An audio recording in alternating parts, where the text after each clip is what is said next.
Hello everyone! For this month of March, we have prepared a series of 10 special videos and posts with very special women in the ELT community. Make sure to subscribe to watch all our videos, and here's our video for today.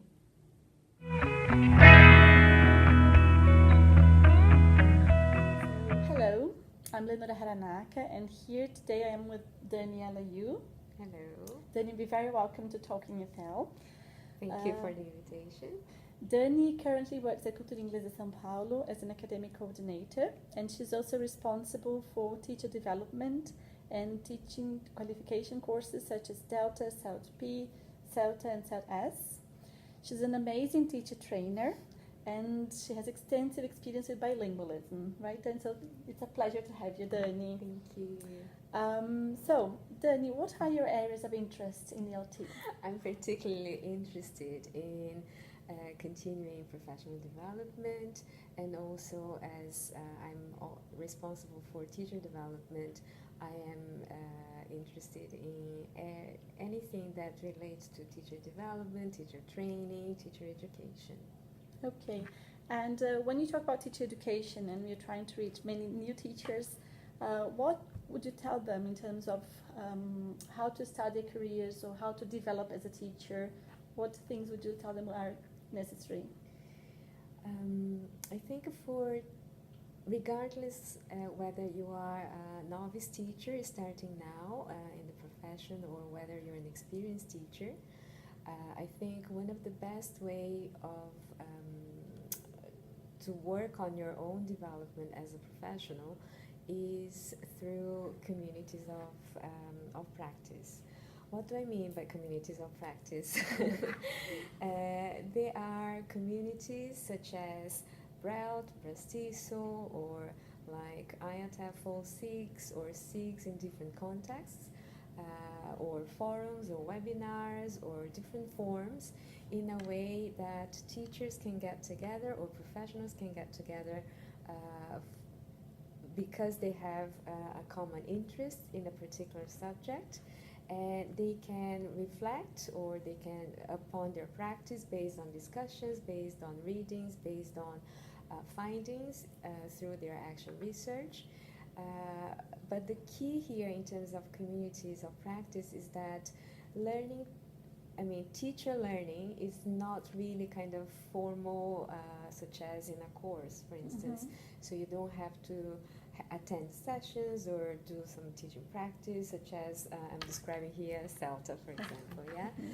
But teacher development, teacher learning, it's not only about formal education. Mm-hmm. We learn a lot in our staff room by sharing our plans or lesson plans, the issues that we have when we're planning a lesson, or when you're sharing something that happened in your class with your peers. And then by interventions, what do I mean by interventions? By questions coming from your peers, by comments coming from your peers, may help you or invite you to think about what you're doing, think about what you described, what you told your colleagues.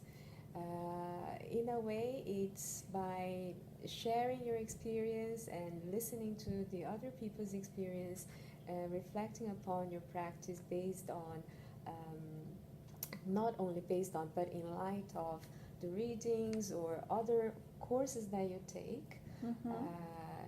I think all these can add to your learning as professionals and teachers. Okay, because sometimes you have the impression that you have a very lonely profession once you close the door of the classroom, and it doesn't have to be like that. So take all the opportunities we have to actually develop as a professional.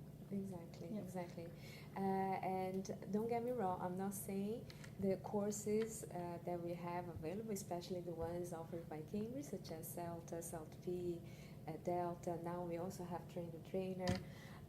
These are all very useful courses. They will definitely help you with practice and theory to be better able to perform and teach your students. However, these are not the only ways that help you develop professionally. Something else that we sometimes neglect or we don't take into account as much as we should is that we learn a lot from the learners. So actually, we have to think about why we are taking the CELTA or why we are joining a certain community. It's not only about our own development for the sake of our development. We have to think about how I feel, or how, as a professional, I feel better prepared to have more, to be more impactful in the classroom in terms of being able to help our learners to learn more effectively. So I think that's the most important thing that we have to consider before deciding in terms of what kind of professional development or what kind of ways I'm going to, or path I'll be taking in order to develop as a teacher or as an ELT professional. Would you think that whenever you're trying to plan your career, you also take into account the learner, what kind of impact I'm going to have on them, and how I'm going to do that, and then it helps me choose what to do next? Yes, I think that's also possible. This is something that Gabriel Diaz and Silvana Richardson also mentioned at the IATEFL 2 years ago, last year, I can't remember, but it was the whole point in their talk as well. Why do we invest in our professional development? And the answer should be not because I want to become a better teacher, but it should be I want to be more impactful to my learners. Okay, Dani. Yeah, so she's very inspiring. Thank you so much. Then it's been a pleasure. All right, thank you. Hey, it's me again. Thank you so much for watching, and you can find the links to all the posts and videos on the description below. Hope you have enjoyed it, and see you around. Thank you.